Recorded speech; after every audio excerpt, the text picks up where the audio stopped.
Voyons le fonctionnement d'un tableur, qui est un logiciel qui nous aide à faire des calculs, à partir d'un exemple de facture. Le gérant d'une papeterie passe une commande pour renouveler son stock. Il achète 48 stylos à 2 € l'unité, 37 porte-clés à 3 € l'unité et 22 calendriers à 5 € l'unité. Il y a déjà des informations qui sont écrites sur le tableur et chacune des informations est écrite dans des cases. Ces cases, pour un tableur, on appelle ça des cellules. Chaque cellule est repérée par une lettre et un nombre. Par exemple, cette cellule, c'est la cellule B1. Cette cellule, c'est la cellule C2. Cette cellule, c'est la cellule D4. Je complète les informations.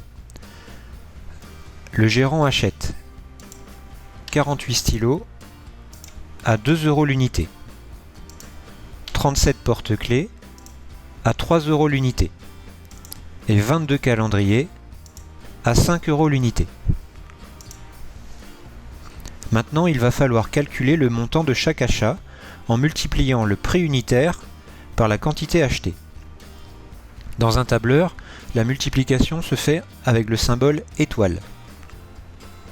Dans la cellule D2, j'aurais envie d'écrire 2 fois 48, entrée. Mais il ne se passe rien. Le tableur écrit un texte. Pour faire comprendre au tableur que je veux le résultat d'un calcul, je commence toujours par écrire dans ma cellule le symbole égal. Je vais donc écrire égal 2 fois 48, entrée, et là, le tableur me fait bien le résultat du calcul.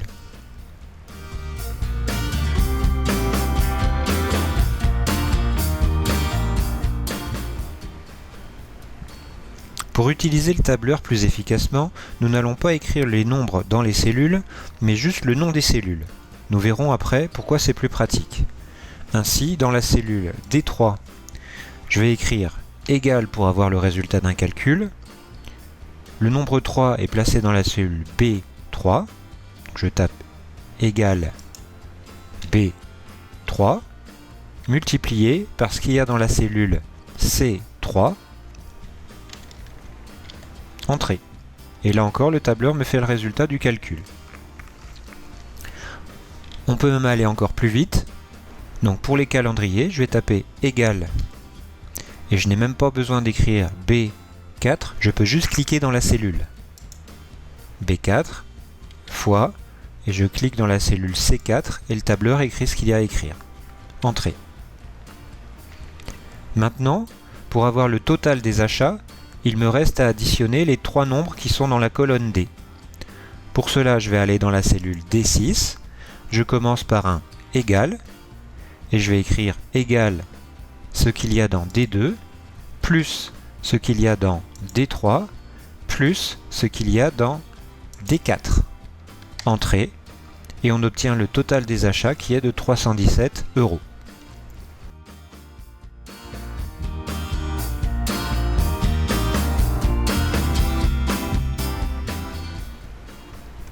Alors, pourquoi mettre le nom des cellules plutôt que les nombres directement dedans? Si je me rends compte que je me suis trompé dans les valeurs de départ, par exemple le stylo coûte 1 €. Si je remplace le 2 par un 1 dans le tableau, entrée, il ne se passe rien pour le prix total. Pourquoi? Parce que j'avais demandé au tableur de faire 2 fois 48 et il respecte ce que je lui ai demandé.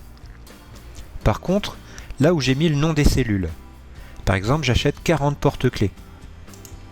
Si je modifie la quantité, 40, entrée, le prix total est aussi modifié.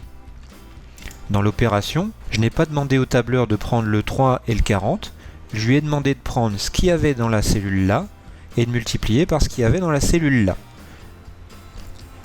Le tableur met donc à jour les résultats directement. C'est pourquoi il est plus intéressant de mettre le nom des cellules plutôt que les nombres qui sont écrits dedans.